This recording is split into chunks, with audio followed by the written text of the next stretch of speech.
কাজ করতে হবে। এই বান্দার হায়াতে জিন্দেগিটাই হলো পরীক্ষার হলের সময়।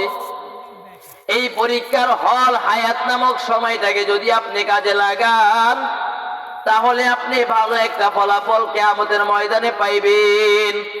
আর যদি হায়াতে জিন্দেগিটাকে আপনি অন্যায় কাজ করিয়া, আপনি বেহুদা সময় নষ্ট করিয়া যদি কাটায়া দেন, তাহলে ওই দিন এটার রেজাল্ট আপনি পাবেন।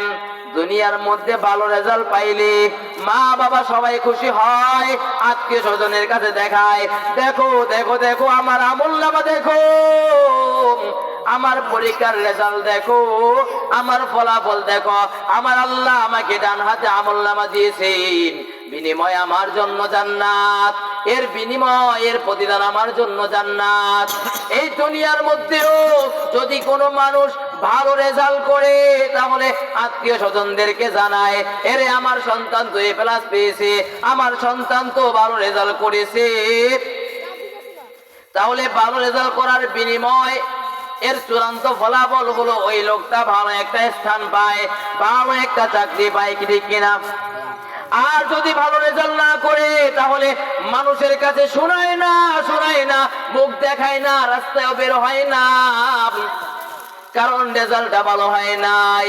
মাথা নিচু করে হাঁটতে চায়, 3 দিন পর্যন্ত ঘর থেকে বের হবে না। যেমনটা এই বছর ইন্টার পরীক্ষায় যেমনটা হয়েছে, বেশিরভাগই ফেল, কারণ তারা পরীক্ষার হলে ঠিক মতো লেখে নাই।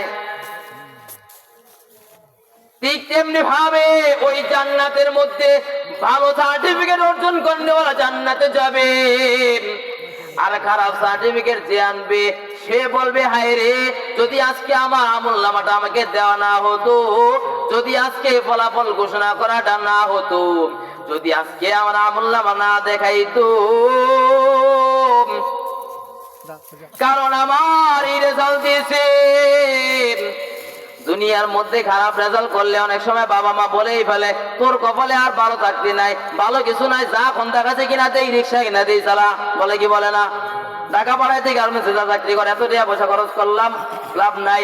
ওই দিনও আমার আল্লাহ ডাক দিয়ে বলবেন, ও ফেরেশতার দল, আমি আল্লাহ এই বান্দারে দুনিয়ার মধ্যে অনেক হায়াত দিয়েছি, দুনিয়ার মধ্যে আমি আল্লাহ অনেক রিজিক দিয়েছি, আমি এই বান্দাকে দুনিয়ার মধ্যে অনেক সম্মান সম্পত্তি সুনাম দিয়েছি, কিন্তু সে আমার কাজে লাগাই নাই, ঠিক মতো আমল নামক লেখাপড়া করে নাই, ঠিক মতো নেক আমল নামক পরীক্ষার হলে লেখে নাই, আমার সব পিঠা গেছে।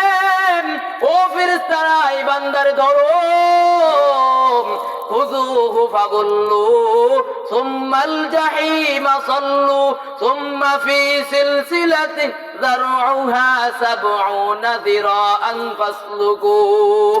আল্লাহ সেদিন ডাক দেয়া বলবে, এরে ভালো খানা দেওয়া যাবে না, এরে ভালো স্থান দেওয়া যাবে না, ও ফেরেশতারা এই বান্দারে জাহান্নামে ফেলে দাও, খুযুহু ফাগুল্লু,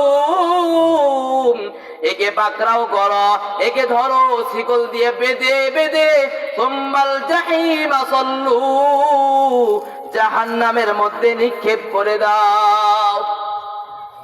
এজন্য মুসলমান বাবাজি আমার, ও পর্দার অন্তর আম্মা জানেরা, আমাদের এই দুনিয়ার জিন্দেগিটা পরীক্ষার হল। এখানে যদি সময় হেলায় হেলায় কাটায় দিই, তাও কিন্তু আল্লাহর দপ্তরে সব লেখা হইতেছে। এখানে যদি নেক আমল করি, সেটাও হইতেছে। এই জন্য পরীক্ষার হলে ছাত্ররা বৈশা থাকে না। এই দুনিয়াটা পরীক্ষার হলের মধ্যে কোনোদিন ইমানদাররা বসে থাকতে পারে না।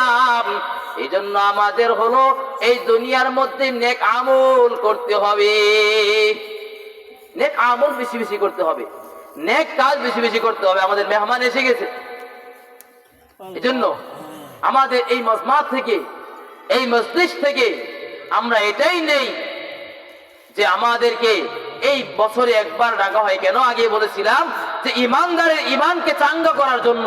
ইমানদারের ইমানে খরাম ধরে গেছে, ওই খরাম ধরনেওয়ালা ইমানের মধ্যে কিছু দিনই ইমানে মুজাকারা নামক বৃষ্টি তাদের ইমানের মধ্যে ঢোকাতে চাই, তাহলে ইমানটা তাজা হবে, নেক আমল করতে উদ্বুদ্ধ হবে, জিকির আজকার করতে, তাসবিহ তাহলিল করতে, গুনাহ করতে করতে করতে একেবারে ইমানটা শুকিয়ে গেছে।